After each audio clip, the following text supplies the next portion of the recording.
Yesus dahsyat. Halo, balik lagi di Pogi Podcast Liturgi. Kali ini gua Bianca sebagai MC dan kita kedatangan tamu spesial nih. Mohon perkenalkan diri dulu, Brother.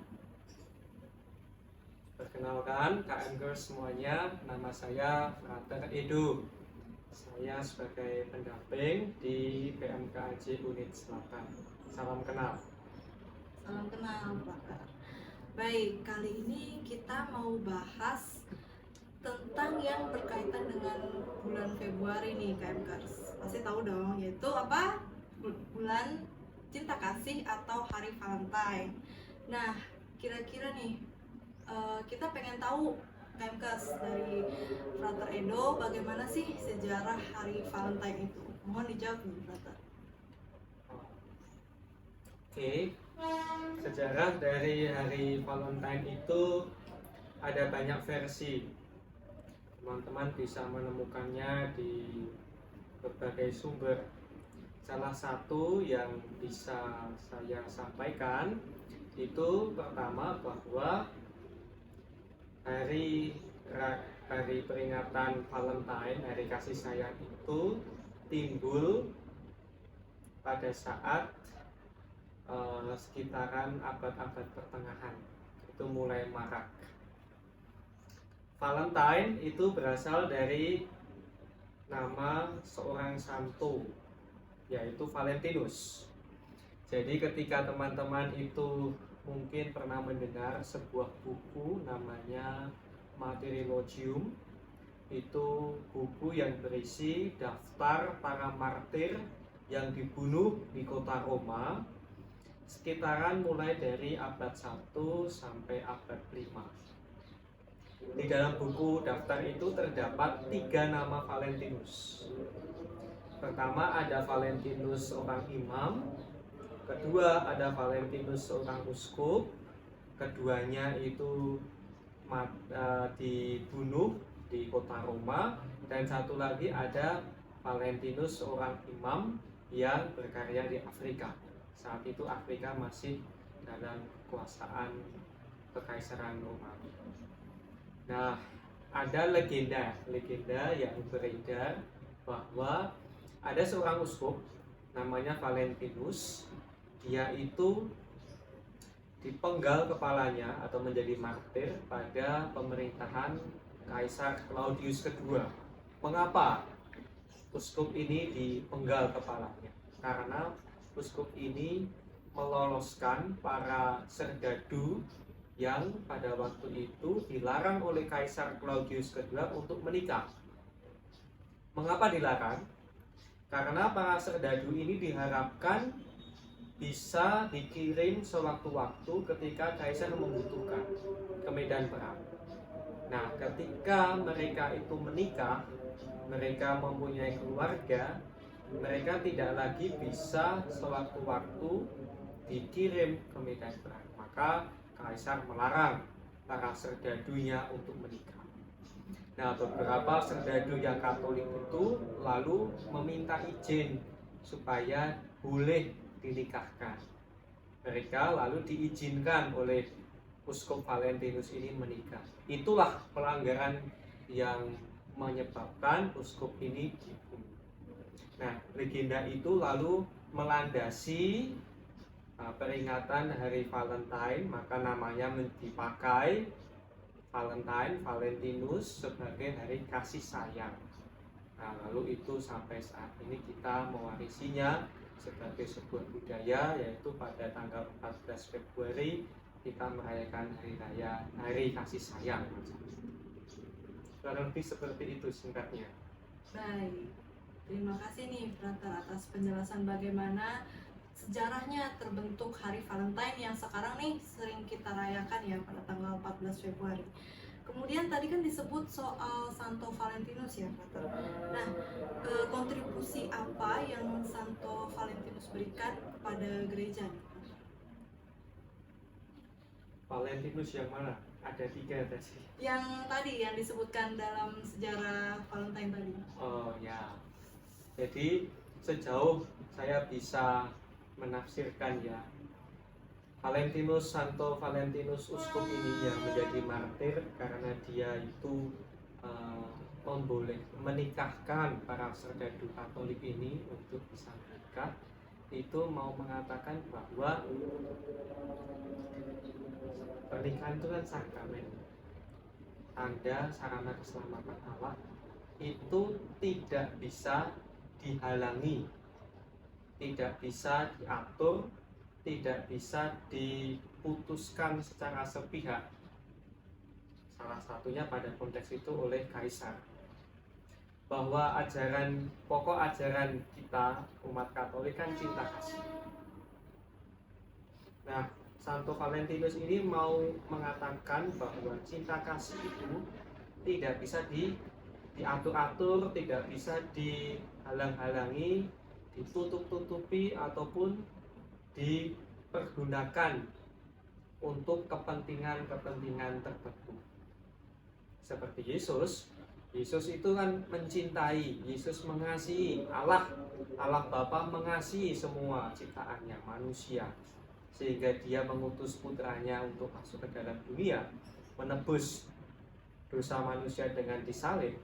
Maka kita sebagai pengikut Kristus pun mestinya menghayati cinta kasih itu sebagai suatu gift, suatu pemberian, suatu rahmat yang mesti kita rayakan dalam iman kita. Jadi singkatnya, Santo Valentinus ini mau menggariskan bahwa cinta kasih atau relasi atau hubungan antar siapapun itu, entah antar pria dan wanita, entah antar bapak dengan anak, ayah, ibu dengan anak, itu tidak bisa dibatasi, tidak bisa dipaksakan, dan tidak bisa dihalalkan. Oke, bagus sekali nih penjelasannya KMK. Kemudian kita beralih ke pertanyaan selanjutnya nih, Frater. Apa perbedaan cinta dalam ajaran Katolik dan cinta yang sering dipopulerkan di dalam budaya modern di saat ini, Frater? Oke, kita mulai dari yang di zaman modern dulu ya. Saat ini itu misalnya dalam bahasa Indonesia ada dua kata setidaknya. Ada kata cinta dan ada kata kasih. Kerap kali digunakan secara bersamaan, cinta kasih. Tapi kalau saya misalnya sama kamu, saya katakan, wah, saya mencintaimu, dengan saya memakai kata kerja kasih, saya mengasihimu, apakah kedua kata kerja ini punya makna yang sama? Beda. Tentu berbeda ya. Ya, betul. Yang pertama misalnya saya Frater gitu lalu mengatakan ke kamu, Bianca, aku mencintaimu. Tentu kamu pikir, ini Frater ini ngapain kalau bilang mencintaimu ya? Ya. Tapi beda makna ketika saya mengatakan, Bianca, aku mengasihimu. Itu rasanya, oh ya, Fraternya nih memperhatikan domba-dombanya macam itu kan. Ya, Tapi kalau saya sebagai frater mengatakan, Bianca, aku mencintaimu, maksudnya bingung, apa ya? Bingung kan? Jadi kan katanya beda, kata kerja yang dipakai mencintai dan mengasihi, konotasinya beda.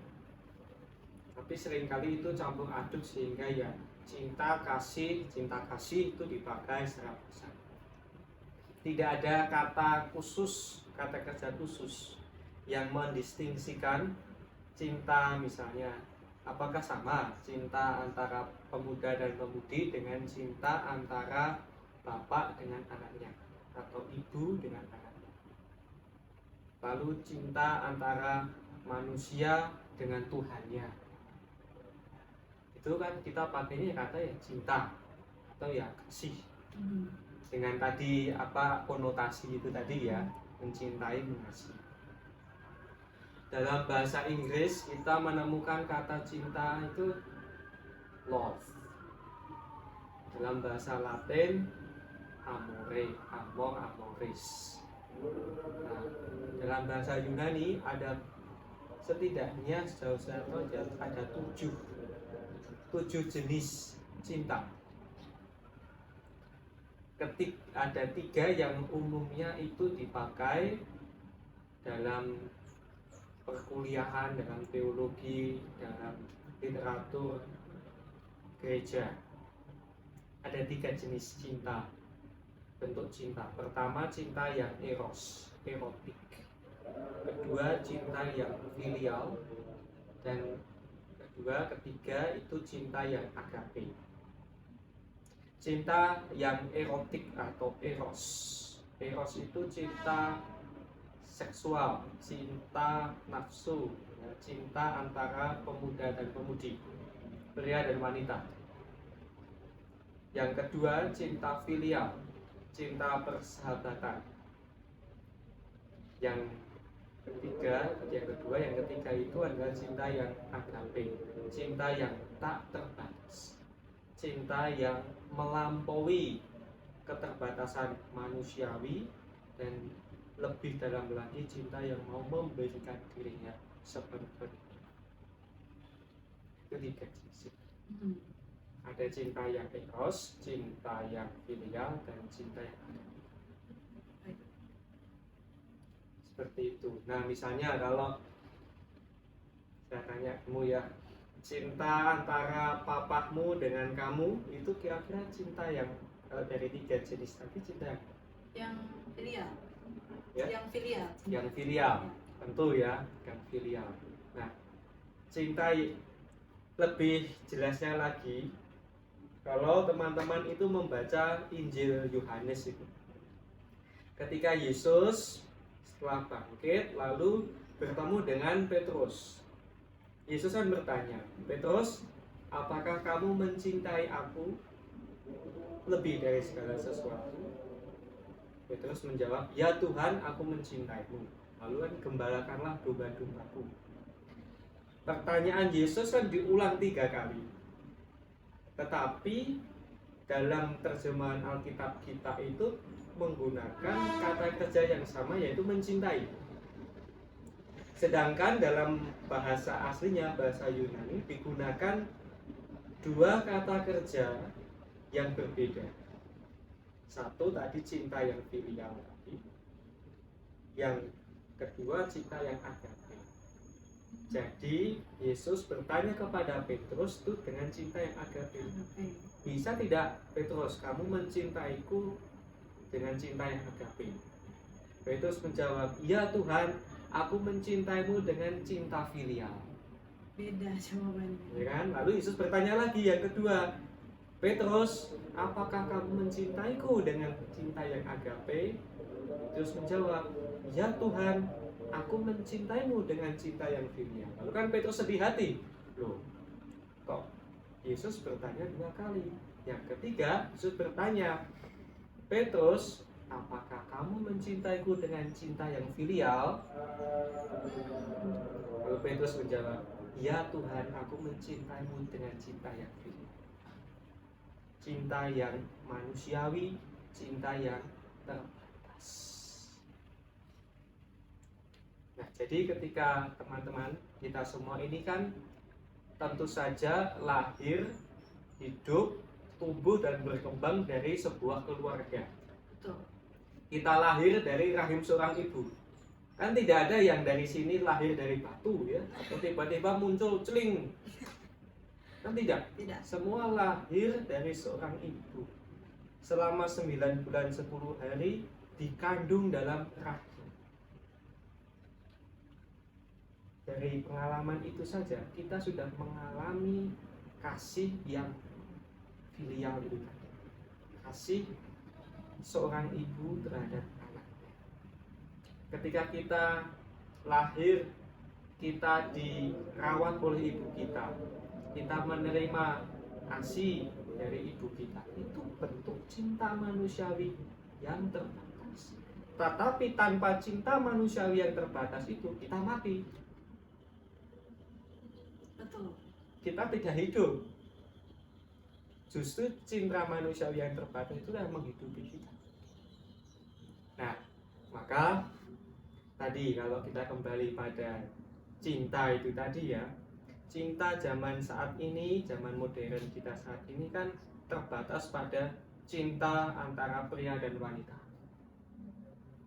Mungkin kita jarang mengatakan "Pa, Ma, aku mencintaimu." Itu jarang. Atau seorang bapak ke anaknya itu mengatakan, "Nak, aku mencintaimu." Itu agaknya kalau saya keliru saya senang ya, agaknya itu jarang. Lebih pada kalau tadi ya, kalau suka dengan cowok, suka dengan perempuan, lalu perempuannya suka dengan cowok, cowoknya itu lalu menyatakan cinta, "Aku mencintaimu."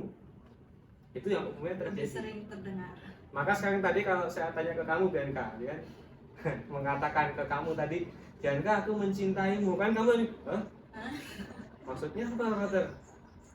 Karena ya itu tadi penyempitan makna dari cinta dan keterbatasan bahasa kita yang tidak membedakan, mendistingsikan cinta seperti bahasa Yunani yang ada banyak jenisnya. Begitu. Baik. Ternyata cinta itu ada banyak jenisnya ya, KMKS. Ada 3 tadi, ada agape, filial, dan erotik tadi ya. Oke, untuk kita beralih ke pertanyaan selanjutnya nih, KMKS. Bagaimana sih gereja memandang hari Valentine saat ini? Tentu ini sekali lagi penafsiran saya ya, karena sampai saat ini belum ada semacam seruan apostolik khusus mengenai hari Valentine. Namun kita bisa belajar dari pengalaman kita dicintai di dalam keluarga. Seperti yang sudah saya sampaikan tadi, kita lahir dari keluarga. Kita hidup bersama dengan keluarga, dengan bapak ibu, dengan kakak adik. Dari sana kita belajar menjadi manusia. Ingat bahwa keluarga itu adalah gereja domestika, gereja domestik. Ecclesia domestika itu adalah keluarga. Keluarga menjadi gereja kecil di mana anak-anak Katolik itu dididik oleh bapak ibu. Di sana kita belajar apa arti cinta. Tadi sudah saya sebutkan. Kita mengalami cinta dari misalnya kasih sayang ibu. Tanpa kita dirawat oleh ibu kita tidak bisa hidup. Seorang bayi kalau tidak diberi susu oleh ibunya, tidak dirawat, tidak ditumbuh besarkan, ditumbuh kembangkan oleh kedua orang tuanya, pasti akan mati. Jadi kita manusia itu hidup dari cinta manusiawi yang terbatas. Nah, sekarang kita bagaimana menghayati cinta? Cinta yang kita alami dalam keluarga itu cinta yang bentuknya saling memberi. So, buktinya apa? Buktinya ibu kalian, ibu kita itu memasakkan makanan setiap harinya untuk kita. Itu bentuk cinta manusiawi terbatas yang memberikan diri. Bayangkan kalau ibu kita itu ogah masak, aku nggak mau masak. Satu rumah mau makan apa? Atau misalnya, bayangkan bapak kita ya, itu tidak mau bekerja. Aku tidak mau bekerja. Biar nanti anaknya mau makan apa, terserah. Tidak ada uang.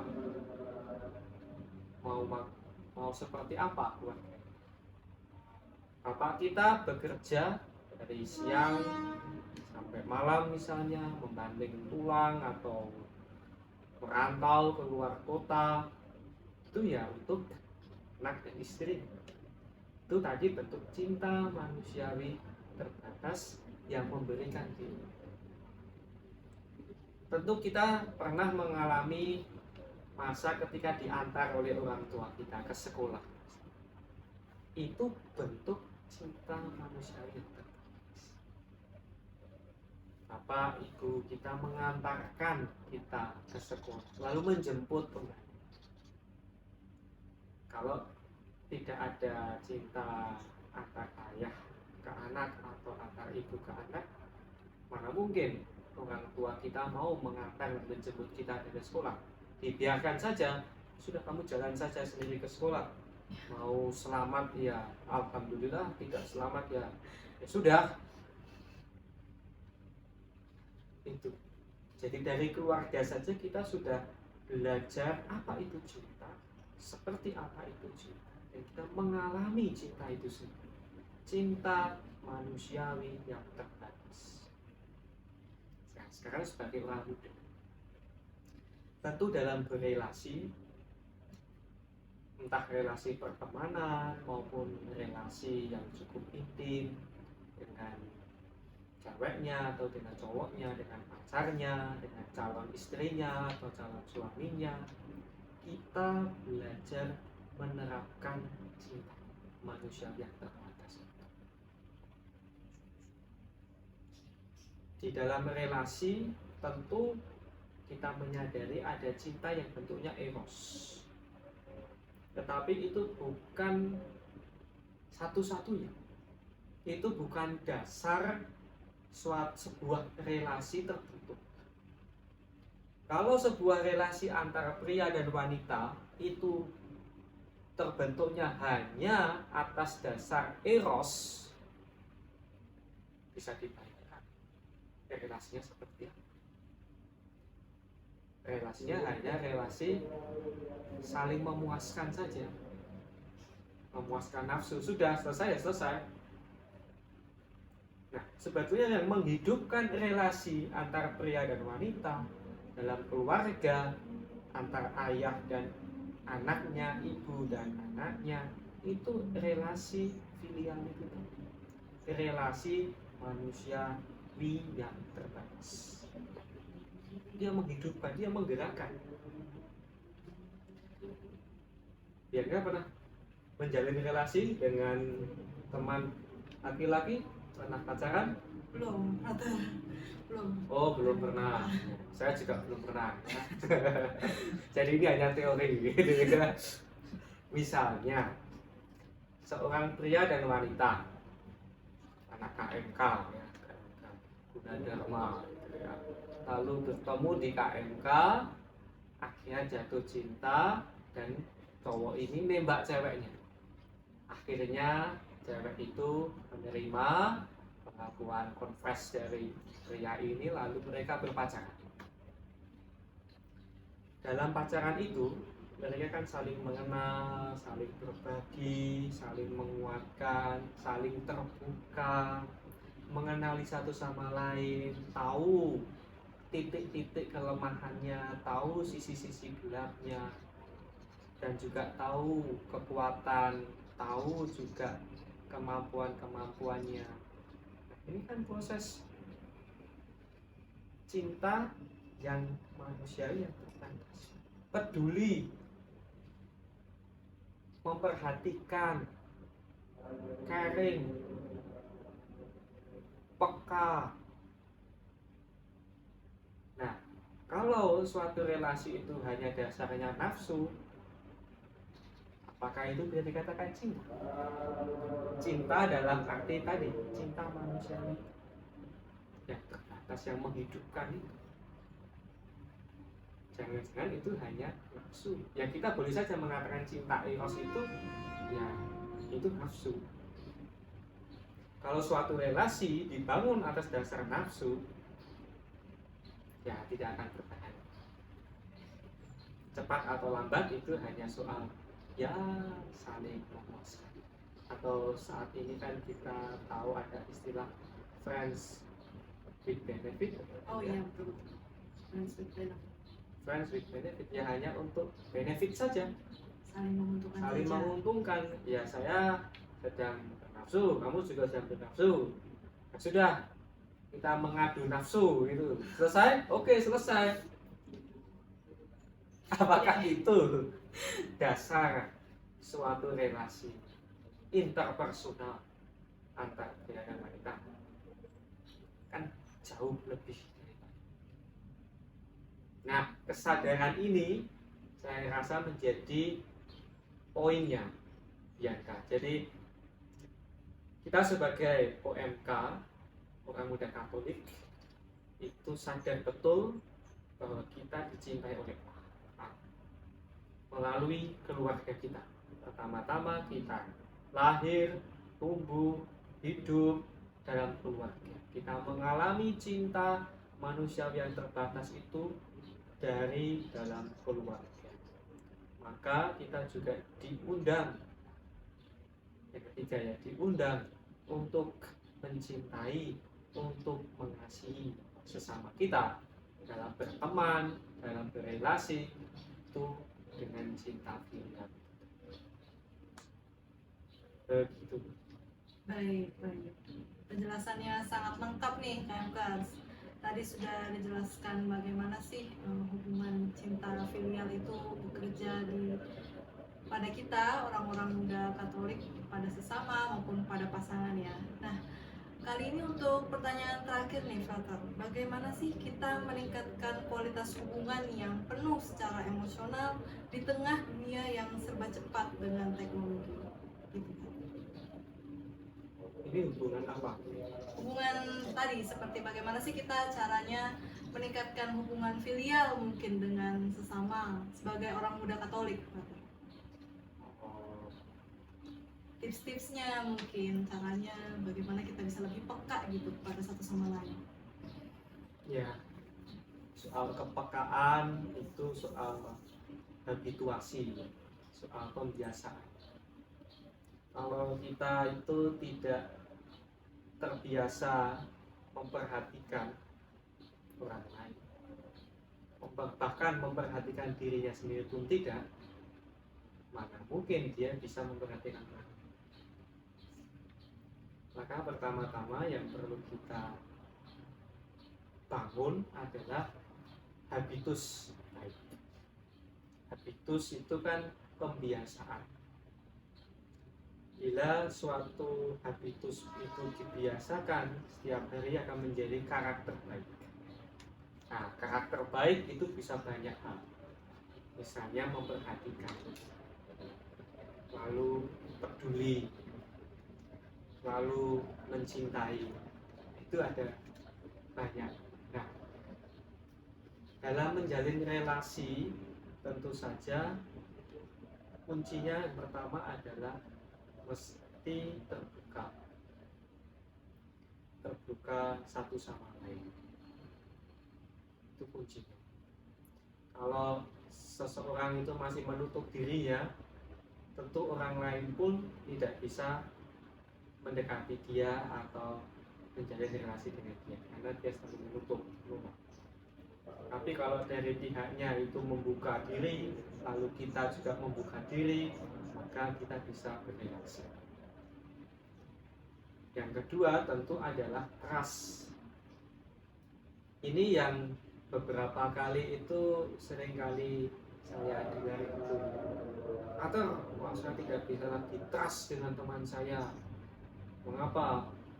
Karena dia itu suka ini ember, membeberkan rahasia ke teman-temannya atau aibnya ke teman-temannya. Nah, Jadi trust issue gitu. jadi trust issue. Tentu ini menjadi marak di kalangan kita semua. Maka yang kedua itu adalah trust. Kalau orang sudah trust dengan kita, artinya dia sudah mau membuka dirinya, lalu mau berbagi isi hatinya, tentu kita harus menghormatinya, menghargainya. Dengan apa? Dengan menjaga privasi. Nah, lalu yang terakhir adalah saling memberikan. Ini berlaku ya dalam relasi apapun.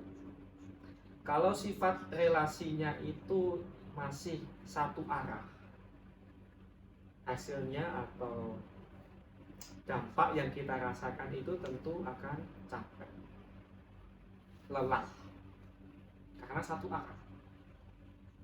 Tetapi kalau relasi yang dibangun itu dua arah, ada kesalingan antara dua subjek, tentu dampaknya itu positif dan biasanya menggembirakan.